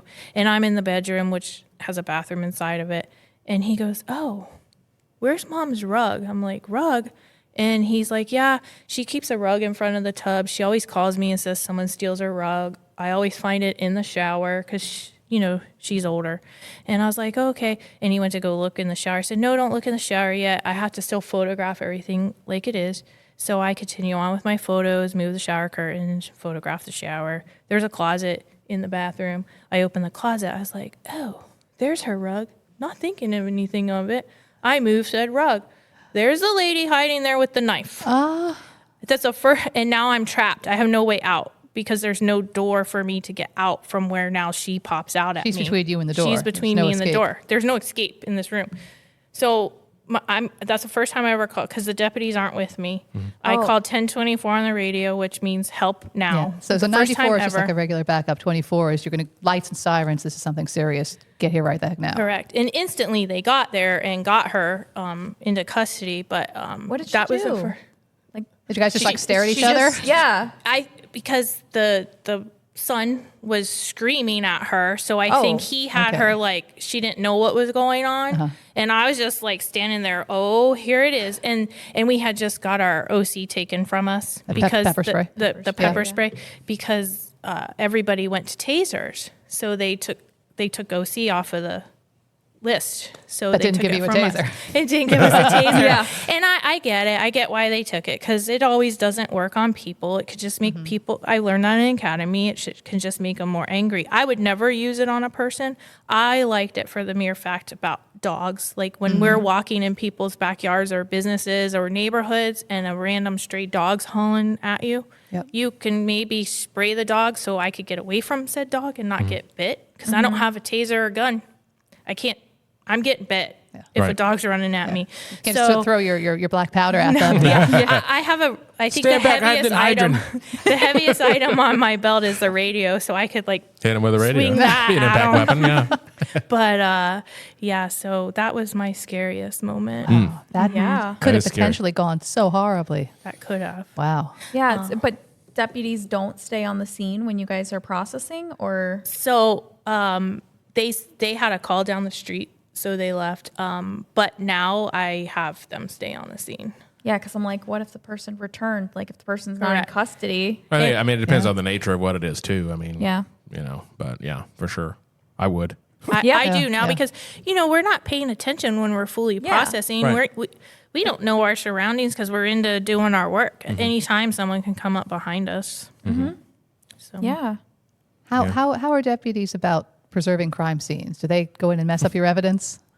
Or FD or FD does a lot. So on suicides and stuff, they like to move the gun. Oh. Which the gun No, can still you don't tell a move the story gun. on a suicide. Yeah. So that's crime scene 101. The guy's not gonna come or lady's not gonna come back alive and shoot you. Or will they? I always said the day someone comes alive on me, also, It's going to be it. is the day I'm walking out. I will call the sheriff and say, everything's in my vehicle at my residence. You can come get it. is it true people move after they're dead? I have heard that story. Yeah. I've never seen it. I've heard stories of people like sit literally up. dead, not just falsely accused of being dead, but literally sitting up. So we had and they're dead. a lady that worked suicide, and she was doing 35 millimeter. So she had to go get more film, and they shot themselves in the bed. And so she had to go out to her van out front, and she heard noise behind her when she started walking away, and the person was walking. Like they took their final walk and it just fell down to the ground. What? Yeah. So they can also sit up too and transport. Like when they're transporting, if like you hit a bump, like it's just your gas is like it's. I don't know. I'm telling you, the day it happens to me, I'm done. You're Oh, done. yeah. I am done. Speaking of gases, bodies expand some after they die and then and maybe even pop. Oh yeah, is I've that had true? one pop on me, like when I was holding the hand. How did you not end up naked after that? Well, it was on my glove, so like Okay. that can come off. Okay. So I had they couldn't be ID'd by their driver's license. They were deceased on their couch, and their hands were swollen and wet. So I was like drying them with the towel and trying to ink it to bring back to APHIS to identify the fingerprint. And I'm like lightly doing it, just lightly. And I get to the other hand and it popped the one finger on me and the juices went everywhere. It's disgusting.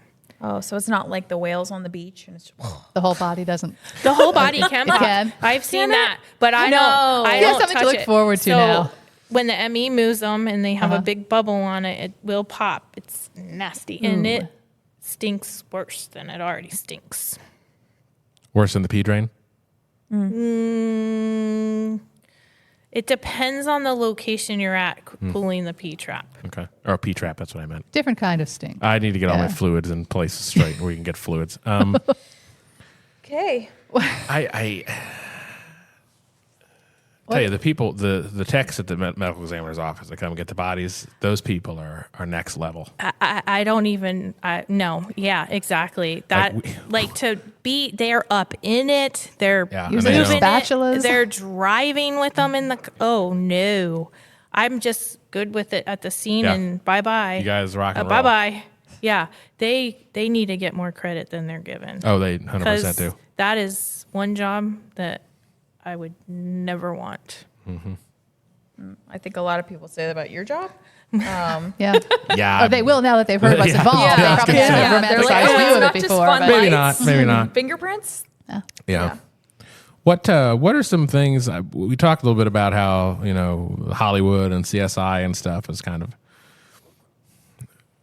messed up people's expectations of forensics. Is there anything that is depicted in pop culture and shows about forensics or things that may have been depicted in the past that are true now? Like were they depicting technology, 20 years ago or 15 years ago that is true now, or is there anything at all that they get right? Well, maybe Forensics Files gets it right. Well, but isn't these other shows, Isn't Forensics Files isn't that like the first 48 where it's just it's like like actual us. friend? Right. I know. Okay. So yeah, we're So no not drama series. They're that- drama. They're- We're not solving a crime in 5 minutes. Right. Maybe not even a day. You don't see me rolling up in a Hummer and a mini skirt. Right. Maybe I could write that memo next to the Yeah. sheriff. Well, we got a the sheet. sheriff. Yeah. Now we can get you the Hummer and the can miniskirt. you get me in the Hummer and the mini skirt? Change your uniform. Work on it. Have Yeah. lots of pockets though. I will not wear high heels though. It's No? got to be flats. Okay. No, because Okay. I live in work boots and off duty it's flip flops or tennis shoes. So And Boots the look heel, good with the mini heel skirts, though. would Yeah. slide in a human puddle, Yeah. I'm pretty sure. yeah, Yeah. yeah. So they don't get anything right then, is what you're saying? No. Nothing. Not No, one thing. It's all for drama for the TV shows. Right. They're using the blue light and broad daylight and everything's glowing. That But we doesn't do work. have blue lights that we can use in daylight, or the lasers. The tracer laser we can use in the what's broad that? daylight. It's intense. It's a full-on laser, and I actually have used it in the broad daylight when we first got it because I was like, there's no way this is going to work. It was a car in a field. I was told it couldn't be towed because it's in a woods in a field. So I'm envisioning a car on blocks or fully overgrown because why else can it be towed for us to fully process? Because it was a rape case, so we had to go to the scene and process it. We roll up there. It's a grass field the size of this room with like 3 trees in it. And the car's like right near one of the trees and it's on all wheels. So I go, oh, okay, why can't this be towed? So long story short, we ended up having our regular handheld lights out there. You couldn't see anything because there's no shade. It's no cloud in the sky, bright sun. So called the office. The tracer laser's portable. We just got it, brought it out, and I'm like, oh, we're not going to see anything because we were always trained need darkness. It showed, so we were able to photograph the ALS on the back seat of the car and Be done. be done. So that's a good point, though. So you do have a space at the office where you can process vehicles, and you always prefer to do that. Correct. We prefer to process stuff in controlled environments. We have an off-site forensics processing garage where we like the vehicles to get towed back to, and we can process it in a Take your time to have to worry about the elements and things. Correct. Which is another point. Fingerprints don't last as long in the heat. Is that right? So the heat could potentially melt them together because your fingerprint's made up of 98% water and the rest is lipids, solids, fats, or not solids, sodiums, fats, chlorides. So in the heat, it can melt together. Rain, it can wash it away. So, but it could still be there too. Right. You never know till we throw our magical powder on it. See if it's still there. What's ALS? Alternate light source. Oh, okay. ALS is a lot of things. It's I keep related to thinking- fire, In this it's case. I keep disease. doing ALF. That's what my ALF, brain. Yeah, yeah. I was like, that's not it. Not it, That's not it. not it. You're saying something else. What what is the part of the job that you just hate besides blood and puddle people? That's probably it. That's probably it. Puddle people the most. I know there's another smell you don't like. Oh, fires. You don't like the smell of I fire? love working fire scenes. I hate the smell of fire. So The way it sticks to you. yes. Yeah. So I hate in the wintertime. You're not coming to the bonfire then? No. No. Nope. So I'm the person that has the Well- gas fire pit now. I live way north of here, so where I live, it still actually gets cold in the winter because I'm not surrounded by concrete. Georgia? Do you live in New York? Or where? They say I live in North Georgia. That's what they say. And so I have my windows open at night. It's 40 degrees outside. The second I smell that fire coming in, like from another neighbor's house, the windows are closed and the AC's on. That smell I cannot stand. And it's just from all these years of working multiple fire scenes and just sitting in it all day, because all day long you smell it. I was telling Laura, when you work a fire scene and you wash your hair, if you blow dry it, it still smells. Reactivates. Oh, boy. Reactivates the smell. Correct. That makes sense. But you like fire scenes. I do. I love fire scenes. So There's something wrong with you. I just think they're interesting. I know, but you can't stand fire smell, but you like fire scenes. I'm weird. We're all weird in forensics. That's true. We're all pretty Yeah, I'm messed starting to up notice in PR that. too. Yeah. So, Don't point at me, Ricky. I actually had a sad fire call in the beginning of my career. So Amber Camacho, when we both worked the road together, well, she started before me one day. Like, her shift was before mine. So I was driving into work and I see her on a fire for Pinellas Park at a horse barn. And I know she doesn't like fire and it was going to be extended scenes. So I went to relieve her. And it was really sad. I was like, oh, God, I relieved her on the wrong type of fire scene, because the horses, the lady did her best to try to get them all out. But horses don't like change. So she had trouble getting a lot out. A lot of them ran right back into where they knew. So they ran back into the fire. And you can... it was just strange because you could tell the horses that were in action because they were all just like down right there and burnt. It was bad. Yeah. So what do you like about your job? I like So let's find the good stuff now, please. I like my job. I like the fact that I just like getting justice for victims. I like to find that key piece of evidence that will solve the crime for them, and figure out who did what to them, even just from simple burglaries. The other part of my job I like is you never know what the day is going to bring. Every day is new. Like, it could just be routine day, which routine day would be signal sevens, which is dead people, or vehicle burglaries.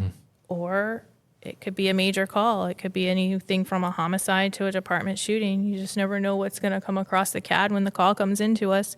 Another interesting part of the job that I like, because I don't like to sit still, is you're basically at a different scene every day. You have a different scenery. So, like, if I work 10 vehicle burglaries that week, all of them's going to be a different scenery. So I think that people tend to stay longer because you're going to different places versus variety. coming to the same desk, doing the same thing, seeing the same sites. Right. You talked about liking to get justice and stuff for victims and helping people. Are there, how many cases, are there any that are kind of still out there that are bugging you, like, you're always wanting to run that again, or let's try process this? Is there any cases Like the that big are kind of unsolved, any unsolved stuff that's kind of sticking with you? So our missing cadet case that I worked, Oh, yeah. that one's Yeah. still, like, I want to know, where is she at? Kelly Just like- Roswell? yes. Yep. I worked that case. It was an interesting case. I can't talk about it much because it's still not closed, but I just where did she go? Right. I have my That's such a own haunting theory, but I don't know. It's all just really strange. That one was a little weird. So I mean, you got to have at least one, I would imagine. So Yeah. that's a good That's one. the one. That one's got a lot of people captivated. I yeah, think. Yep. yeah. Yeah.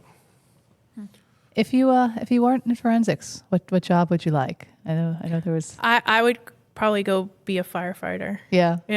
Because You'd be great climbing up on ladders and being up on roofs. no, but Fire calls. but just like I learned a lot about the firehouse and stuff, because when I got on the hazmat team, it was an in-person training, so I was separated from the agency. I was still an employee here, but like I had to be in-house training for 5 weeks or 6 weeks at the fire department. So I got to see a lot of it. And I was at the Seminole Station 29, so it's the big station in Seminole, so it has a lot of operations in it. And I was like, man, they They get to come here. They get to cook breakfast together, cook lunch together, eat dinner together. At night, they get to watch TV and Lazy Boys and Take naps. Sleep on the take job. naps. Yeah. Yeah, they get to take naps. And nobody ever gets mad at them. I know. Everyone is always happy to see it. I They're know. saving the day. It's like, I just want to take a 5-minute cat nap every now and then, but we're not allowed. Yeah. We should talk to the sheriff about that. We should, because, they have the studies done in other countries where, take like a 15-minute nap after lunch. Yeah, and then you it- rejuvenated. Your mind is yeah. sharper after. We got the shiwis, so Maybe That's we not can- like, let's Well, I cancel think- the mini skirt. Yeah, I and think Yeah. it's one or the other And here. take naps. yeah, we'll go back to nap time. I mean, you do it in like preschool. I know. I didn't like it back then because I was a kid. Well, you're but- sleeping on the floor too. Well, that too. It But is- now, No, there's cots. yeah, I had a cot. Oh, I was on the floor. Back in my They day, changed it. in the snow. Uphill both ways. But yeah, I never seen snow. really? What? Nope. Even in your Nah, north Not home? that great. Oh, yeah. I saw it here back in whatever year it snow Oh, it was flurried like here 87 as or a little 89. girl. I know there was a I was in the flurry. backyard all freaking out about it. I My think mom snow's- was from Pennsylvania, and then she moved to New York, so she's seen plenty She of snow. recognized what that stuff was that was Yeah. falling down. Yeah, A little overrated, I think. But especially when you have to shovel it. I like That's to what see it in the everyone snow, says. but the actually maintaining your house in the snow was a bit annoying. so people that don't want to be firefighters that actually want to go into forensics, what kind of person do you need to be successful in forensics?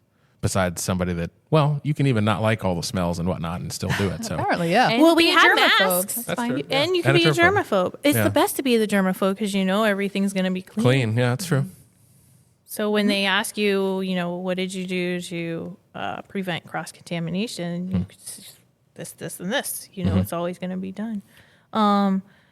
Just have a degree and want to show up to work and work 12-hour shifts, work weekends and holidays, birthdays. You're really painting a Yeah, I'm like, enticing picture. wow, sign me up. You mean you are solving crime and finding justice for victims? Yes. Yeah. Yeah. Yeah, but like you don't work every weekend. Like you guys No, are just So 12-hour Rhonda is never shifts. going to be assigned to HR. 12-hour shifts now. It's terrible. Don't do it. Yeah, I can't use any of this. I on never LinkedIn. see my Thanks. family. 12 hours just gives us every other weekend off Right. now. Yeah, So it's yeah. nice. People like 12, I think, for They the most do. part. There's a bunch of people do. So, Yeah. so somebody that likes attention to detail, correct. that likes having purpose. Correct. Yeah. And likes to be like not in a lab setting. So a lot of people come to Yeah. us thinking that we're the forensics lab, Right. where we're testing like the DNA and stuff, and we're not. We're the actual collecting of all the evidence and stuff out in the field. Yeah, that's a common misconception because people pull in here and we have the Pinellas County Forensics Lab next door with the medical examiner. Like, oh, well, forensics. I'm like, no. Yeah. That's they're doing DNA, they're doing toxicology and things like that. They're doing highly technical stuff, but they're all indoor cats. Correct. Yeah. And a lot of the candidates that put their application in through HR think that too. Yeah. So once you find that out, obviously they don't want to do it anymore. And they're not Yeah, detail no, they're people gonna- because they didn't read the job description. Yeah. So. Exactly. Right. You gotta Because go in the the job hoarder's fit- house and the job yeah. description lays it out. Right. Yeah. It says, I think it says climbing ladders, Yeah. working in extreme heat conditions. We keep talking about ladders and heights here. Yeah. How are you with So ladders? I don't like ladders. Well, okay, so This is Rhonda. She doesn't like anything. the Thankfully, she ladder's likes not us. the issue. So we're talking about rooftop burglaries. So this is a story that I told back in the day. I responded to the 7-Eleven off of Tom Stewart Causeway in Gulf Boulevard.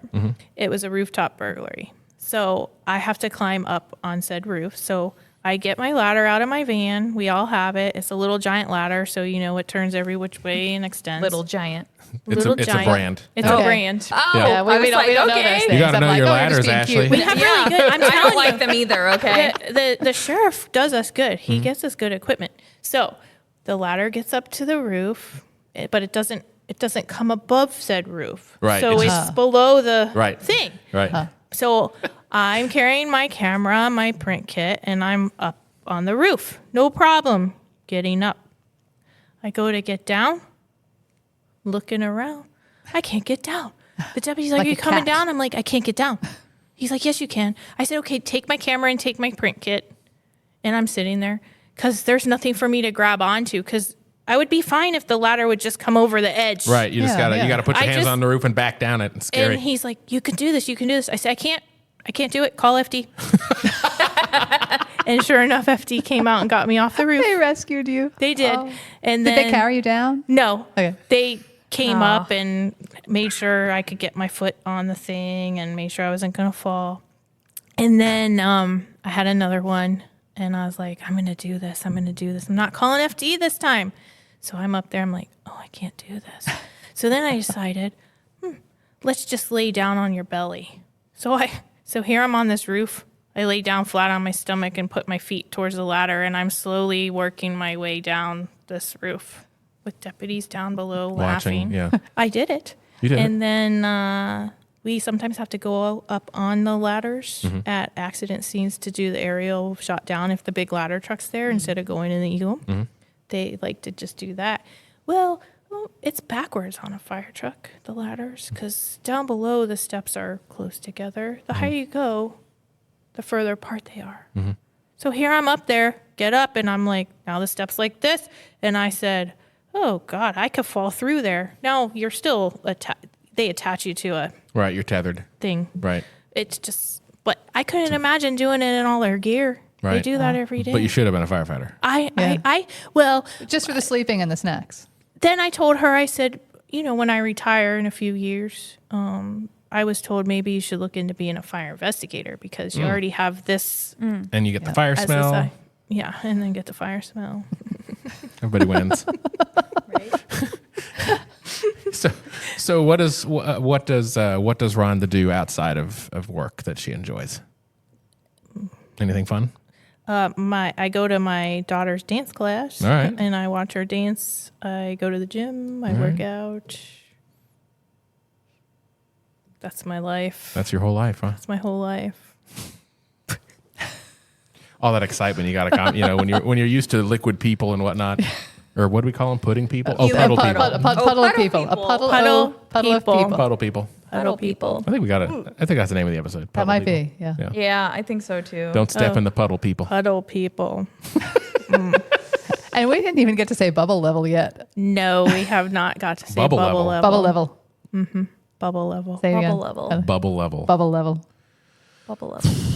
Do we want to talk about that? Yeah. I mean- So you work all of these big cases and you frequently have to appear in court, which I'm sure can be really stressful. Yes. Yeah. So is there any big case that you can talk about where you were So the center of attention?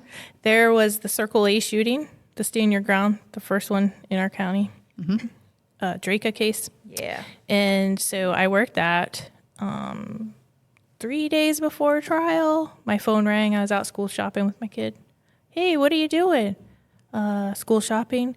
Oh, well, we got to return to the crime scene. Oh, for what? Well, they want to use a bubble level thing to put on the slope of the walkway where it goes from the walkway to the drive and take a picture. It's like, okay, well, we don't have one of those. We don't house one. We're talking about just a level, right? Like Yeah. the long bubble levels, like the blue ones. Right. Well, they come in all Blue. colors, Well, but the one we got's blue. So here off to Home Depot we go. We get a bubble level and we go to the scene. I take the photos. The next day I have trial prep and the next day's trial. So it was like right before trial. yeah. So they tell me to bring the bubble level.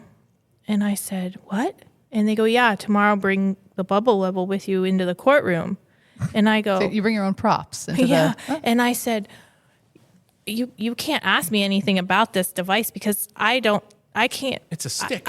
I'm not comfortable to testify on this. I said, all I know is you lay it on the ground and the bubble has to be in the middle thing and it's level. That's all I know. I can't really talk about this. This is a new, we didn't even have this. Are there bubble level experts out there somewhere that can expound on that? I don't know.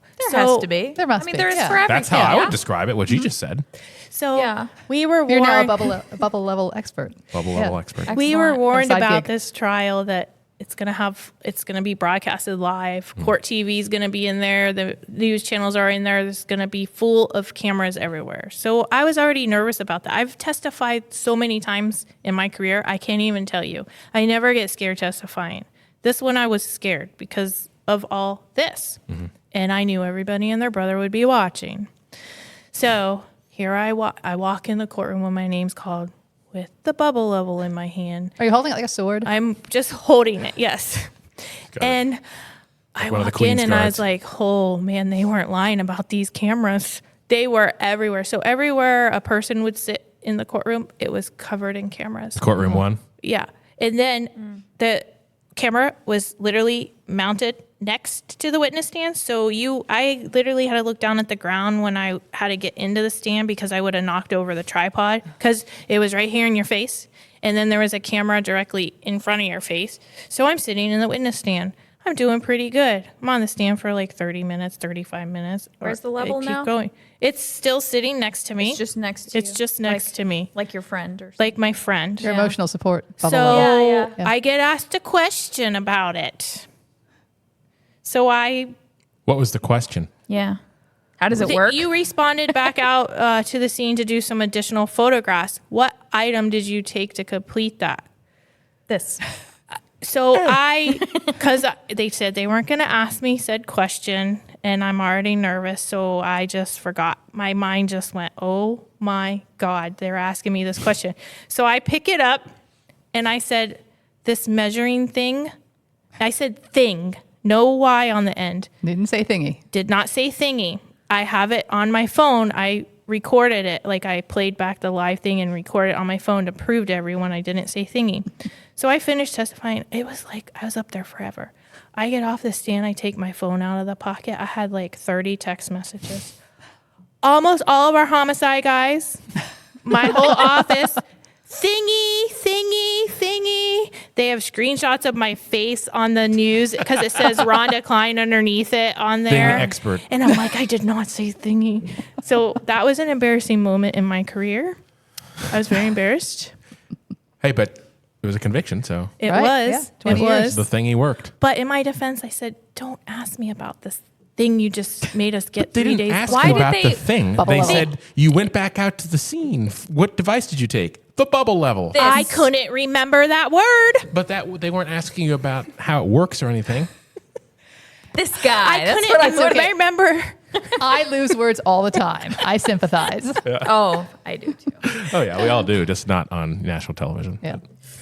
And such a fun word Thanks. too. Can I say bubble level again? Because I really Is like that really what it's called? I think it is. I would just call it a level. it. But there's a call bubble. it So why not but call there's it a other bubble level in it, But so, what like- other level is there? But yeah, isn't there any other way to check if something is level? Well, our thing that we put on our camera to make sure it's at 90 degrees with the ground when we're doing comparison photos is we call it a bubble level, and it's the same thing that's inside that thing.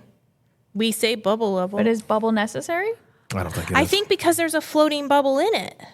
So it's a bubble. I mean, I know what you're The talking bubble about. is doing the I've leveling. never called it a bubble it's level. just a It's always level. been a level. I don't know. All right. I don't know. We can move on. It's a fun name though. I like it. It's always going to It's be. fun we're to gonna say. You're going to say Bubble bubble makes level. it sound happy. It does. It does. It sounds. Yeah. Unless you're talking about the bubble of a dead person. Do you still That too. That's not do a you, fun do you still bubble. have the bubble level in We- your office? we Is do. it like mounted on a wall of shame or fame or whatever? It's actually in our equipment closet for use if Okay. needed. Have you used it again since then? We have not. Okay. I hope someday you have an uneven surface that you need to, or levels. I don't know exactly how you use them. It might become, my retirement gift in Yeah. some joking manner. Somehow. Most people get a I have shadow box. You I get a have- bubble yeah, level. yeah. I have a feeling it's coming. The bubble level. Correct. Bubble level. Bubble level. Ooh. I knew we Like would an like that. onomatopoeia now. That was fun. What else, Laura? Should we get to the final question that we ask everybody? Yeah. So I just want to make sure I'm not. I- There isn't I- some other heinous, nasty thing you want to I talk mean, about. is there another? Did we miss a bottle No, of fluid? no, Could we didn't. Okay. Nope, got all of them. You sure? Yep. We did. And all the animal deaths. That was Animal great. deaths? Yeah. Yeah. That was my favorite. This is why we need to talk about bubble levels because it's a happy. Yeah. Yeah. Because Yeah. it's happy because the word Always end bubbles on in bubble it. levels. Yeah, bubbles. So you usually do the concluding thing. If, Yeah, all right. If you want to do that, because you're really good at that. So we always give our guests the opportunity. If there's one thing that you can let the public know, it can be specific about your job. It can be a general public safety thing. What does Rhonda Klein want the citizenry of Pinellas County and potentially the world, because we have listeners all over the world? What do you want them to know? Please lock your car doors. It's It's simple. a trend. Yeah. Simple. Just lock the car doors. We have so many unlocked burglaries right now with guns being stolen out of it. And that's actually a stolen gun was used to kill a law enforcement deputy. So, like, just lock your doors. Is that your most common call that you get? Would you Yes. guys like be out of a job if people just lock their doors? We would probably need half the division. Yeah. But yeah, it's just lock your doors. So Wow. put forensics out of So- business and lock your doors. Yes. Yeah. I've heard that a lot of times people won't let you guys process their vehicles though. That is Is correct. that why? I don't understand why even call to say, hey, my vehicle got broken into if they're not going to let you guys process to try to get prints. So eventually this person can get, So a caught. lot of people want to make the report, but a lot of people are afraid to get the powder on their vehicle or inside their car 'Cause it's messy? Because it's messy, I think. But we have better technology today. We can do just touch DNA in that case. If they don't want powder on it, we should at least go out there and photograph the car and just collect the touch DNA from it. Because Yeah. if they open the center console or glove box or even touch the interior door And a lot of panel- them, if nothing's taken, there's rummage through. They don't want to process them either. And it's like, well, Correct. you still could get. So lock your doors. But if you don't, let us process your car. yes, Correct. please. to Yeah. try to get a print. Yeah. And don't leave your gun in your car. Don't leave your gun in the car. Yeah, don't ever. Even if you lock it, don't leave Yeah. it. And in if the you car. lock it, don't leave it in the car. And if you do lock your doors, don't leave your purses or bags visible either, because then they're going to smash your window gonna and get get in. in. Don't let them see things of value. And yes, obviously, people, because this is always a point of conversation with the firearms. Obviously, if you're going somewhere where you're not allowed to take the gun inside, that's fine. But be smart about it. Lock it. You can lot of lockable boxes, things like that. Just keep Correct. guns out of the hands of bad people. Correct. Well, Rhonda, I know that you had to face another fear today to talk with us, but we promised that it would be painless, and I think you were smiling the whole time, so we did good. Thank you for joining us on this episode 56, and thanks for all you do and all the men and women, mostly women, of forensics, because it is not easy, and it's tremendously valuable, because we couldn't put bad people in jail for the most part without what forensics does. So thank you for that, and thanks for coming and being a good sport. We appreciate it. Thank you for having me. And you lived. And I lived. You lived. You did. No ladders, no heights. I'm sweating to death. It is. but It's I'm warm. here. It is warm in here. Yeah, and I have long sleeves on too. That too. That seems a little self-inflicted though. It is. Yeah. Laura, do your thing.